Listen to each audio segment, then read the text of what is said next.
Hello दोस्तों, मैं ओम शर्मा आप सभी का स्वागत करता हूं हमारे YouTube channel the A1 study पर। तो आज हम आपके लिए क्या लेकर आए हैं। बहुत इम्पोर्टेंट टॉपिक है। हर किसी व्यक्ति को ये जानना चाहिए।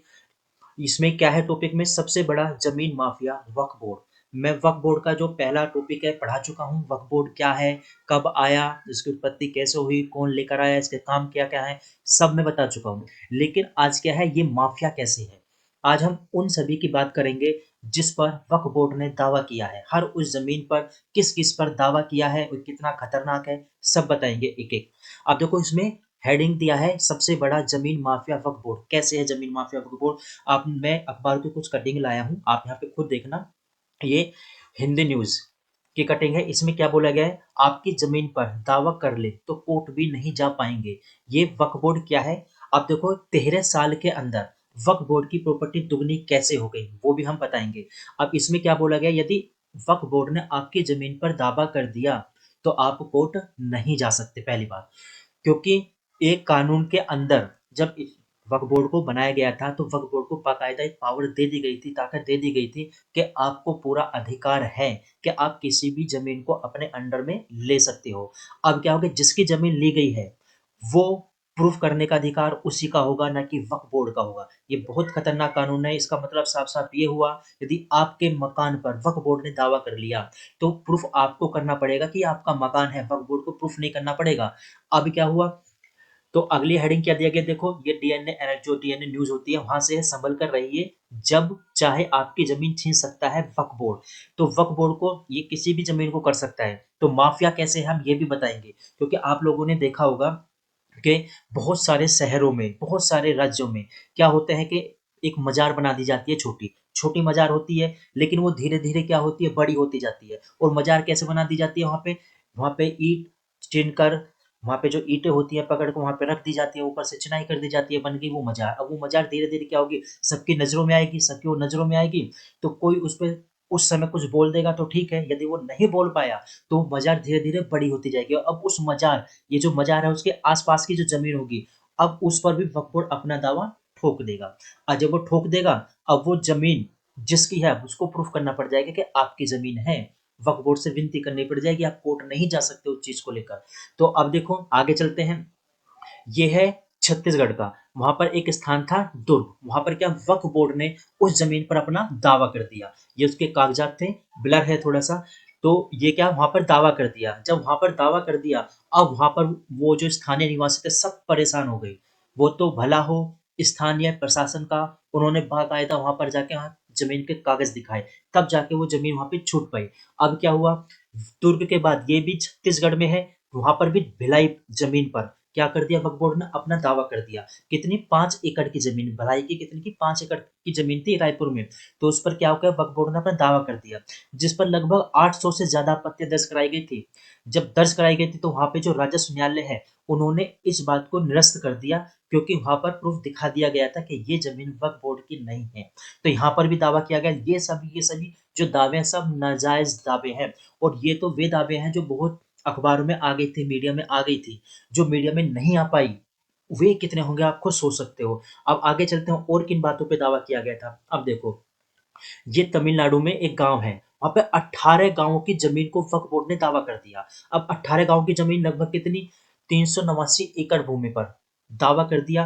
कितने पन्नों की रिपोर्ट थी वहां पर, 220 पन्नों की रिपोर्ट थी।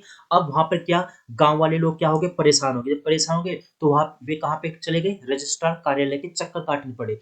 उन्हीं की जमीन उन्हीं को प्रूफ करना पड़े। आप ही खुद सोचो, आपकी जमीन पर उसने दावा कर दिया, आप ही को चक्कर काटने पड़े, आप ही को प्रूफ देना पड़े, वक्फ बोर्ड कुछ नहीं। यदि आप प्रूफ कर पाए तो ठीक है, यदि नहीं कर पाए तो वो जमीन किसकी, वक्फ बोर्ड की। अब देखो फिर आगे क्या हुआ। अब ये है वक्फ बोर्ड, ये क्या है, कब्रिस्तान।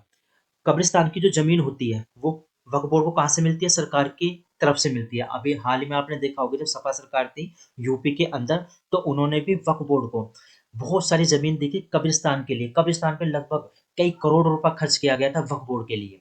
सरकार कर रही है, किसके इनकम टैक्स का पैसा है, ये आम पब्लिक का पैसा है। आम पब्लिक का पैसा वहां किस गवर्नमेंट ने नहीं, सपा गवर्नमेंट ने किसको दिया, वक्फ बोर्ड को दे दिया।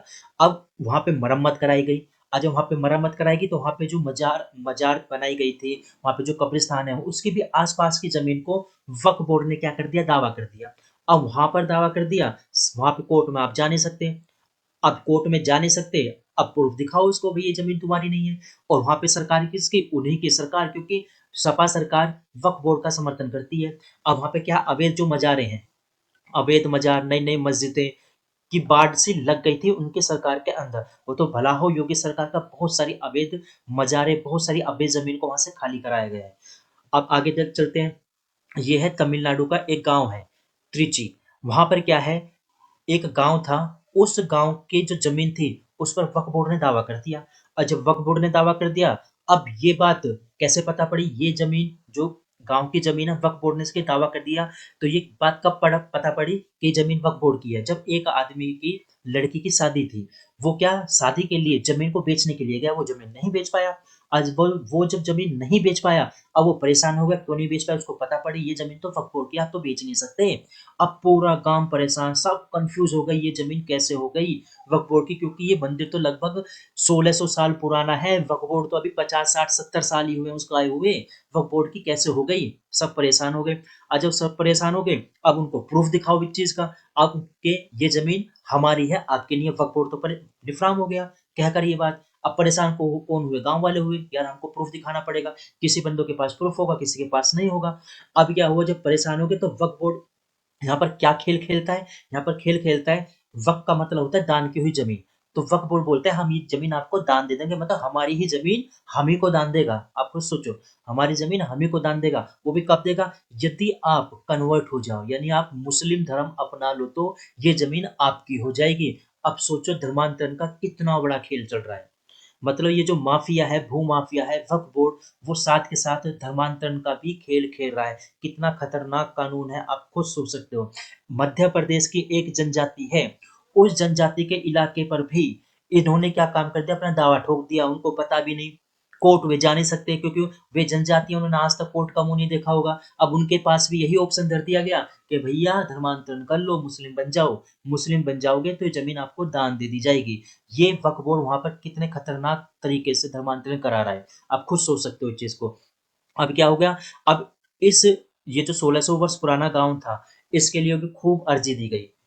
ठीक है? अब आगे चलते हैं, अब कहाँ-कहाँ पर देश में वक़्फ़ की 70% जो प्रॉपर्टी है वो क्या है, अवैध है। अवैध 70% प्रॉपर्टी है। अभी आप ये हाल ही में सुना होगा कि मोदी सरकार 123 प्रॉपर्टी ले रही है, वक्फ बोर्ड से छीन रही है। ये 123 प्रॉपर्टी है कौन-सी? जब यूपीए सरकार थी, मतलब कांग्रेस सरकार थी, यूपीए, तो कांग्रेस सरकार को डाउट हो गया कि वो केंद्र में अब सरकार नहीं बना पाएगी, मोदी सरकार आ जाएगी।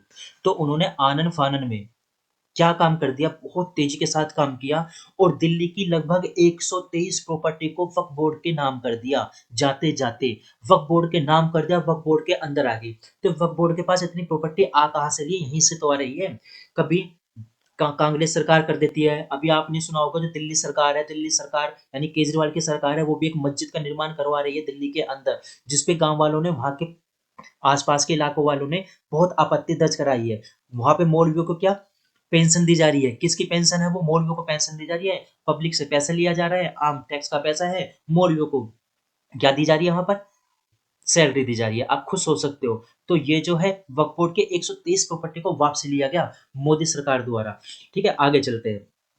अब देखो, ये अमातुल्ला खान, ये जब बिल लाया था, जब 123 संपत्तियों को कब्जे में लेने की बात की थी मोदी ने। अब खुद सोचो, वक्फ बोर्ड है, वक्फ बोर्ड के बहुत सारे नुमाइंदे हैं, बहुत सारे हितैषी हैं, जो किसके अंदर, गवर्नमेंट के अंदर है। चाहे दिल्ली गवर्नमेंट हो, उसके अंदर मिल जाएंगे आप लोग को। ठीक है, कांग्रेस के अंदर मिल जाएंगे। अब ये दिल्ली गवर्नमेंट के अंदर था अमातुल्ला खान। ये क्यों बिल लाए? इसलिए तो बिल लाए क्योंकि ये लोग क्या काम करते हैं, वक्फ बोर्ड को, कोई भी जहाँ पे रह रहे हैं वहाँ पे जमीन को खाली करा देते हैं, वहाँ के कागज वक्फ बोर्ड के नाम करवा देते हैं। तो ये क्या, एक तरह से इल्लीगल कार्य चल रहा है वहाँ पर। तो इल्लीगल ये क्या, यही काम तो करते हैं, बोल देते हैं या तो धर्मांतरण कर लो या तुम्हारी ज़मीन वक्फ बोर्ड को चली जाएगी।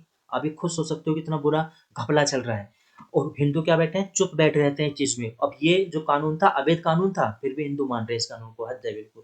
अब देखो आगे क्या है, बोर्ड के फैसले पर सुप्रीम कोर्ट ने लगाया स्टे। अब देखो, सुन्नी वक्फ बोर्ड था 2005 में, उसने ताजमहल पर भी अपना अधिकार, अपना दावा ठोक दिया कि ताजमहल हमारा है। अब खुद सोचो भैया, ये ताजमहल पे भी वक्फ बोर्ड ने अपना दावा ठोक दिया। वो तो भला हो सुप्रीम कोर्ट का कि सुप्रीम कोर्ट ने इसमें इसको क्या कर दिया, स्टे लगा दिया, कैंसिल कर दिया कि भैया कैसे हो जाएगा तुम्हारा ये।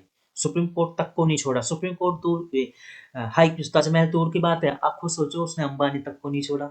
ये सोचने वाली बात है कि अंबानी के महल एंटेलिया पर भी वक्फ बोर्ड ने अपना दावा ठोक दिया कि भैया ये तो हमारा है, हमारी गवर्नमेंट बनते के साथ ही अंबानी को यहाँ से निकाल के फेंकेंगे, ये हमारे है, हमारे अंडर में आएगा।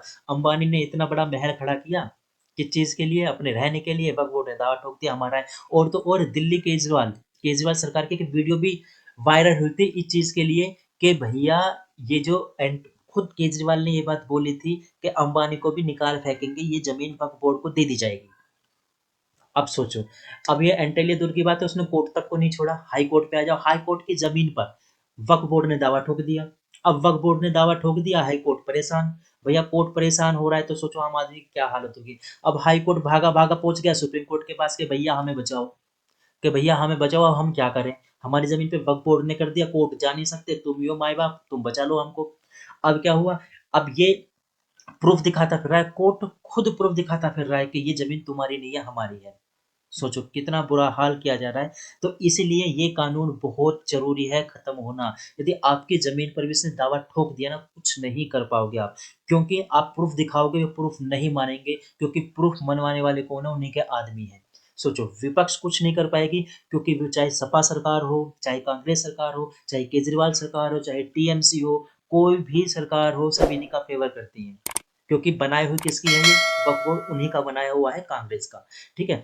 यदि आप लोगों को इसमें कुछ भी प्रॉब्लम हो रही हो ना, तो मैंने फर्स्ट वीडियो बनाई हुई है, आप वक्फ बोर्ड की, मैंने फर्स्ट वीडियो बनाया, आप उसको देख लेना, पूरा कवर हो जाएगा उसमें कि वक्फ बोर्ड क्या है, सब कुछ कब बना, किसने बनाया, मैंने सब उसमें बताया हुआ है, एक बार जरूर देख लेना। तो हमारी क्लास यहीं तक थी, आप लोगों को क्लास कैसी लगी जरूर बताना, सब्सक्राइब करना बिल्कुल मत भूलना। धन्यवाद।